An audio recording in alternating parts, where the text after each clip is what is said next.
Bizim günahlarımız uşaqlarımıza ötürülürmü? Və bəzən bizdən törəyən uşaqların dünyaya xəstə gəlməsi bizim günahlarımızın nəticəsidirmi? Baxın, həm xeyir, həm də bəli. Hər iki cavabı vermək olar. Xeyir ona görə ki, Allah Teala Quranda buyurub ki, heç kimin günah yükünü daşımır. Yəni hər bir insan öz günahına görə özü cavabdehdir. Bu bir mənalıdır. Yəni bizim günahlarımız bizim övladlarımıza ötürülmür.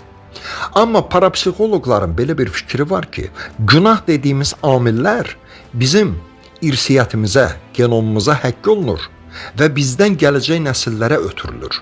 Günah kimi ötürülmür, çünki bu Quran modelinə ziddir, amma bir bəla kimi ötürülə bilər. Buna genom məsələsi deyirlər, yəni ki, bizim genetik yaddaşımız bizim övladlarımıza mütləq şəkildə ötürülür. Bizim pozitiv düşüncə pozitiv şəkildə ötürülür. Bizim negativ düşüncəmiz, negativ əməllərimiz təbii ki, negativ şəkildə ötürüləcək. Demək, uşaqlar bizim günah yükümüzü daşımır o mənada ki, qiyamət günü heç kimin günahını cavablamayacaq. Amma digər tərəfdən Quran-ı Kərimdə açıq ayələr var. Məsələn, 8-ci Ənfal surəsinin 28-ci ayəsinə fikir versək, orada Allah Teala buyurur ki, bilin ki, mallarınız və övladlarınız sizin üçün bir imtahandır. Belə bir cümlə var və başqa bir ayə də var Quran-ı Kərimdə.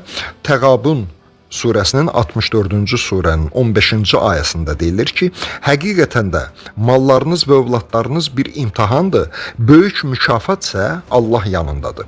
Bu ayələr göstərir ki, övlad yalnız nemət deyil, həm də məsuliyyət və sınaqdır. Demək, xülasələşdirsək və ümumiləşdirsək, bəli, bizim günahlarımız bizim övladlarımıza o mənada ötürülmür ki, bizim övladlar bizim günahlarımızın cavabdehliyini daşımayacaq. Amma o günahlar bizim genomumuza həkk olunur və bir negativ bir hal kimi, negativ bir hadisə kimi bizim övladlarımıza ötürülə bilir. Bu da bir növ karma anlayışına bizi gətirib çıxarda bilir.